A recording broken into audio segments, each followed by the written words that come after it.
ഇപ്പോൾ CPIM നേതാവ് Shri K Anilkumar കൂടി നമ്മോടൊപ്പം ചേരുകയാണ്. ശ്രീ അനിൽകുമാർ, നോക്കൂ, ഈ രാജ്യം മുഴുവൻ, രാജ്യത്തിൻ്റെ വിദ്യാഭ്യാസ യശസ് മുഴുവൻ കെടുത്തുന്ന രീതിയിലേക്ക് ചോദ്യപേപ്പർ ചോർച്ചകൾ വരുന്ന ഘട്ടത്തിലാണ് ഈ പരീക്ഷാ നടത്തിപ്പ് കരാർ നൽകിയ കമ്പനികളെ സംബന്ധിച്ചുള്ള വിവരങ്ങൾ കൂടി പുറത്തെത്തുന്നത്. അതായത് ഈ മോദിക്കും സംഘപരിവാറിനും പ്രിയപ്പെട്ടവർ, നേരത്തെ പല വിധത്തിലുമുള്ള പല സംസ്ഥാനങ്ങളിൽ നടന്ന പരീക്ഷയുമായി ബന്ധപ്പെട്ട ക്രമക്കേടിൽ ജയിൽവാസം പോലും അനുഭവിച്ചവർ, ഇവർക്കൊക്കെയാണ്, ഇവരുടെയൊക്കെ കമ്പനികൾക്കാണ് ഇത്തരത്തിൽ കരാറുകൾ നൽകുന്നത്. എങ്ങോട്ടാണ് രാജ്യത്തെ വിദ്യാഭ്യാസ രംഗത്തെ ഇവർ കൊണ്ടുപോകുന്നത്? ഏത് അഴിമതി നടത്തിയാലും ഇലക്ട്രൽ ബോണ്ടിൽ ഞങ്ങൾക്ക് പണം തന്നാൽ മതി എന്നുള്ളതായിരുന്നു മോദി സർക്കാരിന്റെ ആപ്തവാക്യം. അത് ലക്ഷക്കണക്കിന് വിദ്യാർത്ഥികൾ എഴുതുന്ന നീറ്റ് പരീക്ഷയിൽ പോലും എത്ര വികൃതമായ രീതിയിലാണ് കേന്ദ്ര സർക്കാർ നടപ്പാക്കിയത് എന്നുള്ളതിന്റെ വിവരങ്ങളാണ് ഓരോ ദിവസവും പുറത്തു വന്നുകൊണ്ടിരിക്കുന്നത്.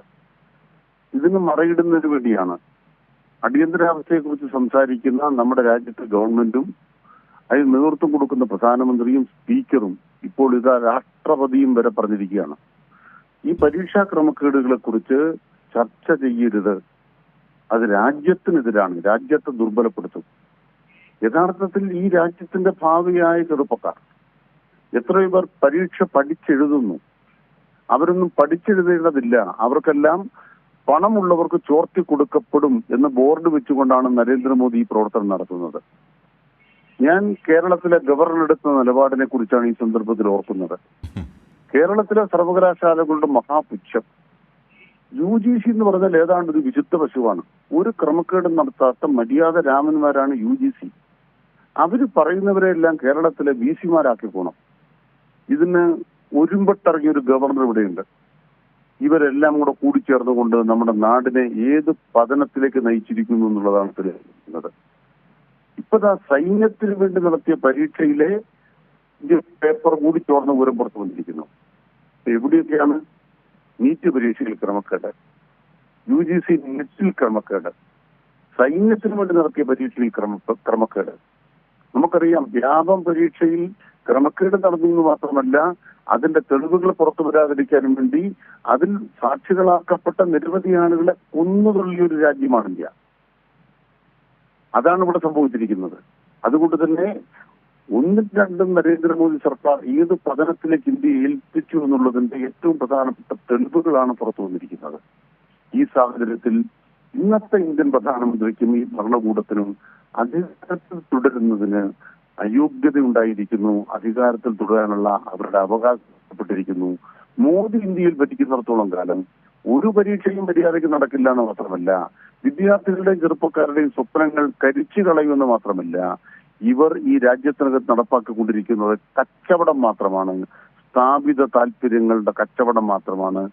അദാനി ഇട്ട മറ്റൊരു കടയായി ഇന്ത്യ രാജ്യത്തിന്റെ സർക്കാർ മാറിയിരിക്കുന്നു എന്നുള്ളതാണ് ഇന്ന് നാം കണ്ടുകൊണ്ടിരിക്കുന്നത്. അത് തന്നെ താങ്കൾ ഓർമ്മിപ്പിച്ചത് ഈ ഘട്ടത്തിൽ വളരെ പ്രസക്തമാണ്. കാരണം ഗവർണറുടെ മുൻകാല പ്രാബല്യത്തിൽ തന്നെ ആ കാര്യങ്ങൾ ഒരിക്കൽ കൂടി ചർച്ച ചെയ്യണം. പക്ഷേ മുഖ്യധാരാ മാധ്യമങ്ങളെന്ന് അവകാശപ്പെടുന്നവരൊക്കെ അത് വിസ്മരിക്കുകയാണെന്ന് മറക്കുകയാണ് ബോധപൂർവം.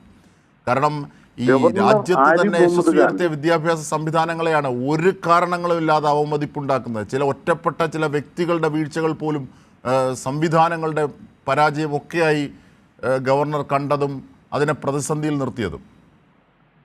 ഗവർണർ ആരിഫ് മുഹമ്മദ് ഖാൻ ഈ കേരളത്തോട് ചെയ്യുന്ന യുദ്ധം എന്താണ്? അദ്ദേഹം ആവർത്തിച്ച് കേരളത്തിന്റെ ഹൈക്കോടതിയിൽ നിന്നും ആക്ഷേപശരങ്ങൾ ഏറ്റുവാങ്ങുകയും അദ്ദേഹം ചെയ്തത് തെറ്റേ എന്ന് കോടതികൾ വിധിക്കുകയും ചെയ്തു. ആ വിധികളെല്ലാം നമ്മുടെ കൺമുമ്പിൽ നിൽക്കുമ്പോഴാണ്, ആ വിധികളെല്ലാം നമ്മൾ തിരിച്ചറിയുമ്പോഴാണ് ഗവർണർ ആരിഫ് മുഹമ്മദ് ഖാൻ വാ തുറക്കണം. കേരളത്തിലെ സർവകലാശാലകൾക്കെതിരെ മാധ്യമങ്ങളുടെ മുമ്പിൽ കുരച്ചു ചാടുന്ന ഗവർണർ നെറ്റ് പരീക്ഷയെ കുറിച്ച് എന്താ പറയാത്തത്? ഈ ക്രമക്കേടുകളെല്ലാം നടത്തിയത് അദ്ദേഹത്തിന്റെ സഹയാത്രികന്മാരാണ്. ഈ പരീക്ഷാ ക്രമക്കേടുകൾ നടത്തിയവർക്ക് വേണ്ടി കേരള സർവകലാശാലയെ വിട്ടുകൊടുക്കണമെന്നാണ് ഗവർണർ ആവശ്യപ്പെടുന്നത്. നെറ്റ് പരീക്ഷകൾ ക്രമക്കേട് നടത്തിയവരുടെ കൈവശത്തിലേക്ക് കേരള സർവകലാശാലയെ, കാലിക്കറ്റ് സർവകലാശാലയെ, മഹാത്മാഗാന്ധി സർവകലാശാലയെ, കണ്ണൂർ സർവകലാശാലയെ വിട്ടുകൊടുത്തില്ല എന്ന കുറ്റത്തിനാണ് പിണറായി വിജയനെയും ഈ ഗവൺമെന്റിനെയും ഗവർണർ വേട്ടയാടുന്നത്. അതുകൊണ്ട് ഈ വേട്ട നടത്തിയ ഗവർണർക്ക് കേരളത്തിൽ വീണ്ടും ഒരിക്കൽ കൂടി ഗവർണറായിരിക്കാൻ കേന്ദ്ര സർക്കാർ അനുവാദം കൊടുത്തിരിക്കുന്നു എന്നാണ് കണ്ടിരിക്കുന്നത്. അതിനർത്ഥം എന്താണ്? നീറ്റ് പരീക്ഷ സംസ്ഥാന സർവകലാശാലകളെ വ്യാപിപ്പിക്കാനുള്ള ഏജൻസിയായി ഗവർണർ പ്രവർത്തിക്കാൻ പോവുകയാണ്. അനുവദിക്കില്ല കേരളം.